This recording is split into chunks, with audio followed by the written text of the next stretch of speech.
momento de echar cuentas y también saber en qué queda todo cuando se publique en el BOE y podamos ver también la letra pequeña de estos importantes anuncios fiscales que está haciendo la ministra de Hacienda. Qué curioso, ¿no? En Reino Unido bajan los impuestos y se lía parda, como se suele decir vulgarmente, y aquí se crean nuevos impuestos a las energéticas, a los bancos, se suben los impuestos a los grandes patrimonios y tampoco hay tanta diferencia entre lo mal que lo está haciendo la economía británica y nuestro querido IBEX 35. No sé si será coincidencia o no. Y también, al mismo tiempo, se sube el sueldo de los funcionarios, se suben las pensiones y hay gasto improductivo que parece que eso no se toca o no se quiere mirar. Claro, esos son muchos votos. Hernán Cortés, socio y gestor de Olea Gestión. ¿Qué tal? ¿Cómo estás? Muy buenas tardes. Buenas tardes. Y Alberto Matellán, economista jefe de Mafra Inversión. Hola Alberto, ¿qué tal? ¿Cómo estás? Muy buenas tardes. Hola, muy buenas tardes. Pues no sé si me da un poco de reparo preguntaros por esta última hora, que toca y mucho, por ejemplo, no sé, el tema de las plusvalías. Vosotros estáis muy dedicados al negocio de la plusvalía, aunque ahora mismo plusvalía hay poca, la verdad, Hernán, o en tu caso vas bien. Bueno, sí. Este año no va a ser el año de las plusvalías, eso está claro, porque mires donde mires, todos los activos están en negativo en el año, salvando excepciones concretísimas. Y bueno, pero no deja de ser una noticia realmente poco alentadora para el estímulo fiscal al crecimiento económico y al consumo y a la inversión. Entonces, yo creo que todos este tipo de impuestos de las grandes fortunas, que por cierto, las grandes fortunas que empiecen en 3 millones de euros ya no deja de ser un dato curioso. Probablemente si no lo bajan ahí no recaudan nada. Y luego la cuantía no la he oído con exactitud, pero me pareció que hasta 10 millones era un 2%, un 2 y algo, y a partir de 2, un 2,5.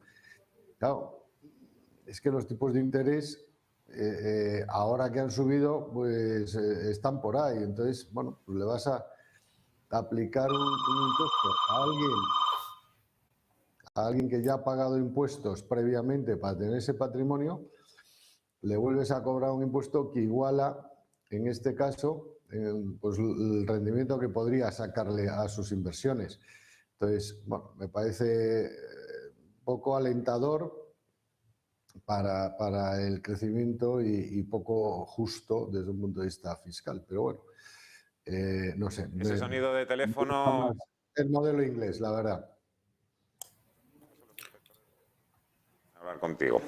No, venga, fuera bromas. Lo que pasa es que hay que ponerle también un poquito de buena cara al mal tiempo. Oye, Alberto, tú en tu caso me imagino que como economista jefe de Mafra Inversiones sí que habrás hecho un poco cálculos de todo esto, dónde nos lleva, la economía española, el déficit, los presupuestos, el endeudamiento, la recaudación, un poco ahí. ¿Qué tienes que decir sobre esto?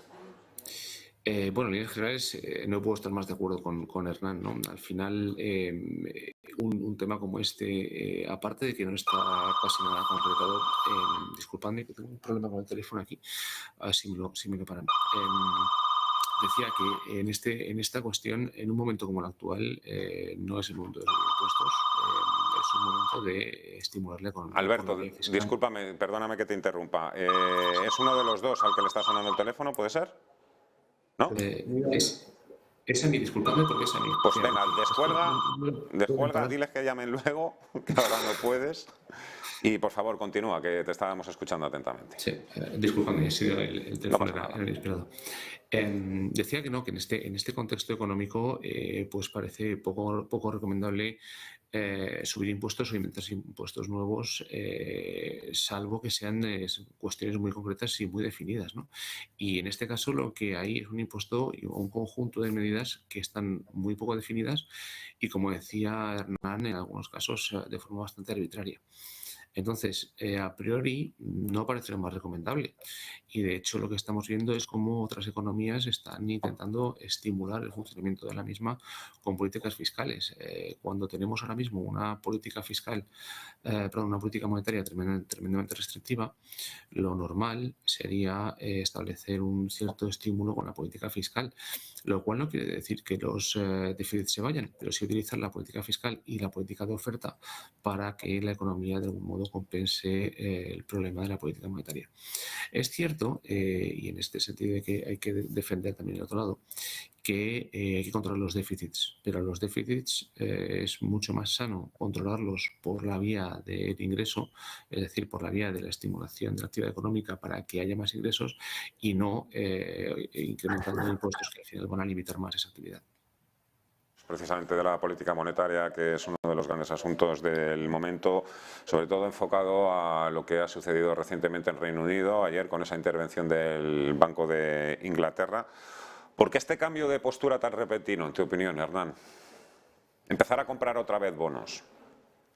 Bueno, es que el movimiento, el mercado de los gilts, de los bonos del tesoro ingleses, dicho sea de paso, nunca ha sido un mercado muy líquido. O sea, no es como el mercado italiano, como el español o como el Bund o el OAT francés. Es un mercado bastante ilíquido y eso nos lleva a que si temporalmente hay una presión de un lado, especialmente si es vendedora, las caídas son brutales. Entonces, en estos días, en 3 días, las caídas habían alcanzado niveles de más de 100 puntos básicos de subida de rentabilidad y muy especialmente en la zona de largo plazo, ¿no? Entonces, lo que yo he leído en Bloomberg y que parece que es la explicación de esta intervención es que el Banco de Inglaterra ha escuchado a las asociaciones de compañías de seguros y fondos de pensiones que estaban tremendamente alarmados por la evolución del 30 años y que eso podía, las caídas eran tan significativas, tan importantes, que podría llevar a un ciclo, digamos, de ventas por parte de las propias compañías para proteger, digamos, su balance de estas fuertes caídas de precio en sus activos de bonos a 30 años, que eso asustó ya al Tesoro, que ya estaba asustado, y al Banco de Inglaterra, de la dimensión que estaba cogiendo las cosas. Entonces, ante esa expectativa de que evidentemente un derrumbe del precio de tus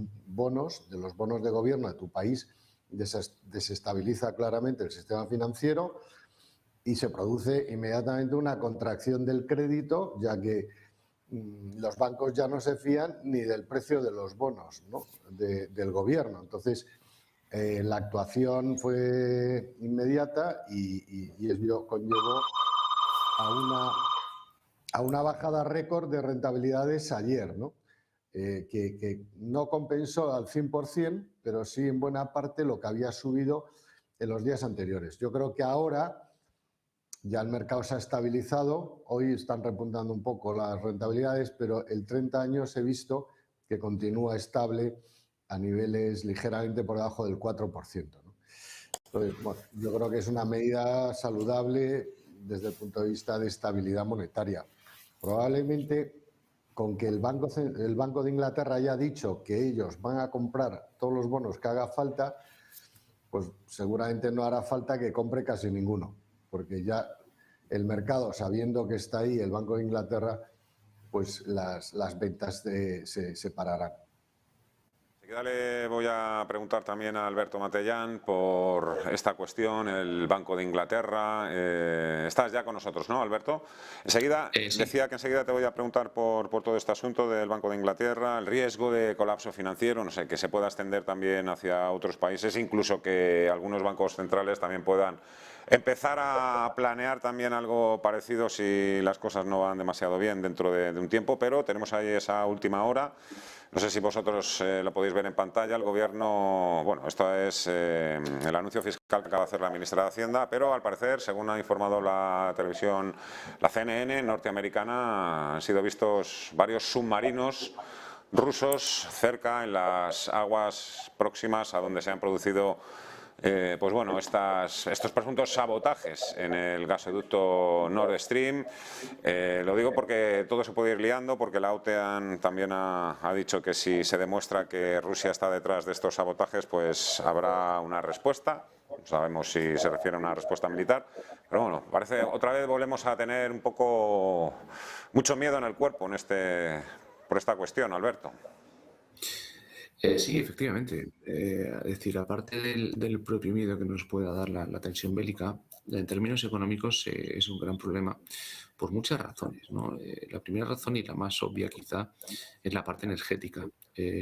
Antes hablábamos de la inflación en muchos sitios, en Europa, y esta inflación depende en gran parte de la energía. Y ahora mismo esa inflación va a ser muy alta varios meses precisamente por las dificultades energéticas que va a atravesar Europa.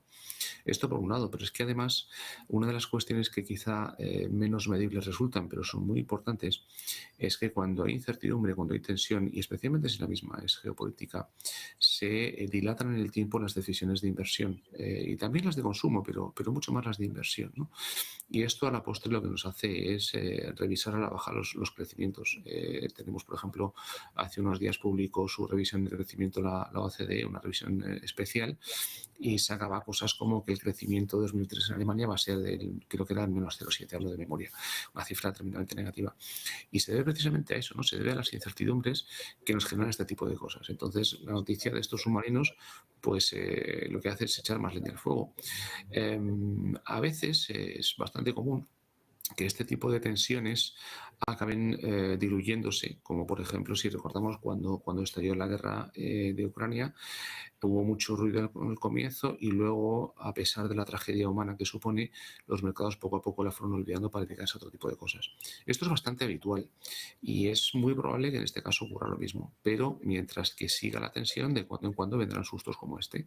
Entonces, bueno, son cuestiones que no son de fundamento para mercado, no son de largo plazo, pero que sí nos pueden modificar determinados elementos. Y cuanta más incertidumbre geopolítica, desde luego, peor para los mercados y peor para la economía. Y es algo que tenemos que tener en cuenta y vivir con ello, puesto que son cuestiones exógenas, no podemos controlarlas de ningún modo.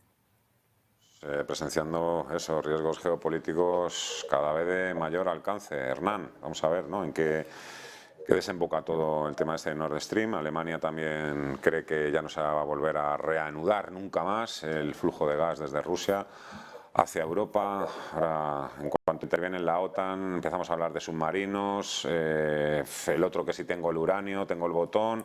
Mañana además se anexionará, ¿no? Ya finalmente 4 provincias del este de Ucrania, ¿no? Las declarará como territorio ruso y por tanto cualquier ataque que se produzca en suelo ruso también podría ser contestado con armamento nuclear. O sea, esto va más. Sí, desafortunadamente se está escalando el conflicto. En verano parecía que al revés, se estaba desescalando un poco. La actividad, digamos, militar había bajado. Bueno, no sé, parecía que aquello se estaba estancando y al mismo tiempo desescalando. Y ahora, pues evidentemente, se está escalando de nuevo y no son buenas noticias. Con respecto a lo de los gasoductos, yo personalmente tengo mis serias dudas de que Rusia haya podido ser quien haya roto sus propios gasoductos, porque si bien es cierto que probablemente Rusia no vuelva a exportar nunca más a Europa o lo hará marginalmente,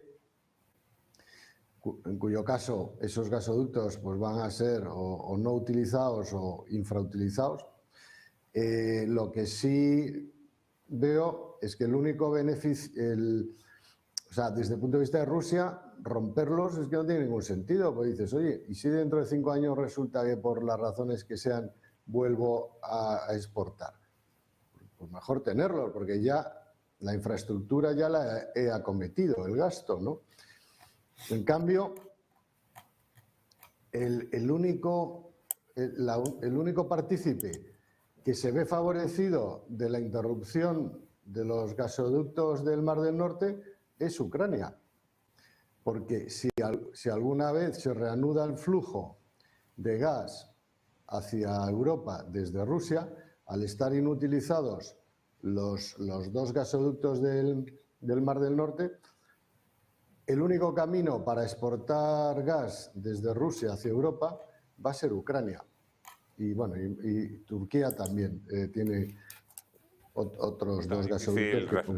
Resulta difícil creer que pueda haber una mano negra detrás, Ucrania en este caso. No sé, yo creo, que no tienen ni los medios ni la infraestructura por sí misma para hacer algo así. Ya, pero tú, si lo analizas, el único beneficio es Ucrania. Sé que siempre hay que pensar en el quid pro quo, ¿no? Que dicen también los abogados, ¿no? Esto a quién beneficia y a quién perjudica, ¿no? O piensa mal y acertarás, ¿no? Hombre, vamos a ver, Ucrania es el beneficiado y está en guerra abierta con Rusia, o sea que tampoco me parece algo descartable, ¿no? Entre sus represalias entre uno y otro. Dejan sin gas a los alemanes, ya apaga y vámonos, ¿no? O sea, el último que apague la luz. Pero bueno, evidentemente es un poco hablar por... Claro, si es que además aquí la verdad es que no te puedes fiar de nada ni de nadie, yo creo, yo creo que desde el minuto 1 de que empezó este conflicto. Oye, volviendo al tema del Banco de Inglaterra, que me gustaría conocer también tu opinión, Alberto, un poco si esto va a funcionar o no va a funcionar, sobre todo un poco todo lo que pensamos es otra marcha atrás de los bancos centrales. El Banco Central Europeo tampoco es... Bueno, el Banco Central Europeo ya está ayudando, ¿no?, a algunos países también a controlar sus primas de riesgo. Entiendo que sigue comprando bonos, ¿no? Sí, efectivamente. Yo creo que lo que ha dicho Hernán es la clave, que es la palabra liquidez.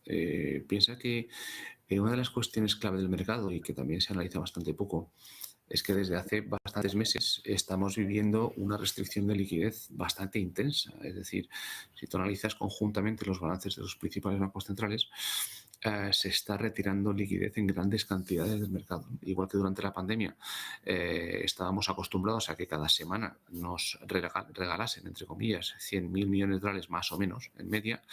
Ahora nos están quitando cada semana en media 30, 40.000 millones. Y esto pesa mucho al mercado, ¿no? Más allá de que sea lo necesario por muchas circunstancias, esto al mercado le pesa muchísimo. Entonces, ¿qué ocurre en la práctica? Pues, como decía Hernán, en un momento en donde la liquidez está reduciéndose, llega un golpe a un mercado que de por sí es poco líquido, como es el de las GICs británicos. No es poco líquido, es menos líquido que otros de bonos como en alemán. ¿Y qué ocurre cuando hay escasez de liquidez? Pues que la gente vende lo que puede y no lo que quiere vender. Es decir, que saltan los márgenes. Y el problema que ha habido en el Reino Unido es decir, con las entidades como los fondos de pensiones y las aseguradoras tienen el problema de su control de riesgo, que no es que sea un problema, el control de riesgo es necesario, pero ocurre que cuando hay movimientos muy volátiles como estos, donde hay saltos de precios en elementos poco líquidos, salta la lucecita roja y te dice que hay que vender ese activo que ha tenido esa caída tan brusca. Entonces es realimentar el problema, porque tienes que venderlo justo cuando menos líquido es, cuando todo el mundo está vendiendo, ¿no? Y este problema tiende a realimentarse. Entonces la única forma de pararlo es lo que ha hecho el Banco Central Inglés, que es hay un soporte al precio, que soy yo, que es el Banco Central. Entonces, eso técnicamente funciona a corto plazo, como bien decía Hernán, y por tanto es difícil ver que haya muchas más caídas estando el BOE detrás. Problema, que es el mismo problema que, aunque más lejos, tiene el BCE. Cuando hago esto, es decir, cuando compro bonos, estoy volviendo a dotar de liquidez al mercado. Si vuelvo a dotar de liquidez al mercado, lo que estoy haciendo es, digamos, incrementar la inflación o no luchar contra la inflación. Por lo tanto, tengo un dilema, que es el mismo dilema que desde hace muchos meses tiene el BCE. El BCE, por un lado, está subiendo tipos para luchar contra la inflación. Subir tipos supone drenar liquidez, pero al mismo tiempo, si hay un problema, por ejemplo, en Italia, el Banco Central ha dicho claramente, mediante distintas herramientas como el TPI y demás, que va a comprar bonos. Comprar bonos supone dotar de liquidez. Por lo tanto, es un dilema. Es decir, ¿qué hago? ¿Lucho contra la inflación o soporto la estabilidad financiera? Desde un punto de vista estrictamente macro, su obligación es luchar contra la inflación. Pero sí es verdad que tienen que demostrar que están ahí en caso de problemas. Y llegamos a la misma conclusión que decía Hernán. En el momento que están ahí, parece que puede ser suficiente para que no sea necesario disparar con esa liquidez y, por tanto, pueden dedicarse a luchar contra la inflación, que es lo que está ocurriendo. Problemas llegan cuando ocurre lo que ocurre en el Reino Unido. Entonces, volviendo a tu pregunta, ¿puede funcionar? A corto plazo, técnicamente parece que sí. Es lo necesario cuando ocurre una crisis como estas en las que saltan los márgenes de riesgo. A largo veremos. Lo que nos importa ahora es ver hasta qué punto el mercado es capaz de resistir esta rebaja de liquidez que, si la acumulas en el tiempo, está siendo histórica y es necesaria para luchar contra la inflación. Es un problema, y es un problema con el que tendremos que vivir durante varios meses más, y lo veremos. Para navegar este problema, la clave es seleccionar muy bien los activos. Seleccionar activos porque cuando tenemos un problema como este, todo cae, todo sin apenas distinción. Por tanto, es un momento en el cual el gestor activo tiene mucho trabajo, pero un trabajo muy agradecido, porque puede encontrar activos a buenos precios castigados por esta caída general. Por eso creo que es un momento en el que es complicado. Las medidas del BOE creo que pueden funcionar, pero estemos atentos porque lo que ha ocurrido ahí puede ocurrir en otros contextos, pero insisto, los bancos centrales tienen las medidas para controlarlo y es un momento donde puede también haber oportunidades gracias a esto. ¿Algún día los mercados, las bolsas, los bonos sin la ayuda de los bancos centrales? Pues es una pregunta que va a quedar siempre ahí sin responder de momento, aunque algunos se temen la respuesta. Hemos hablado de política monetaria, la crisis de la libra, ahora la crisis de los submarinos, crisis, impuestos. Os agradezco mucho hoy vuestra intervención y vuestra presencia aquí en Ponte en Acción en Negocios TV. Hernán Cortés, Olea Gestión, Alberto Matellán, Mafre Inversiones. Un fuerte abrazo, que vaya todo bien. Hasta la próxima. Adiós. Muchas gracias. 12 y casi 57 minutos de la mañana, hacemos una breve pausa. Seguro que mis compañeros tienen muchísimas cosas que contarnos ahora a partir de la 1 de la tarde. Por mi parte nada más, mañana más análisis, más actualidad, mercados financieros a partir de las 12 en punto del mediodía. Hasta entonces, que seáis libres y felices. Adiós.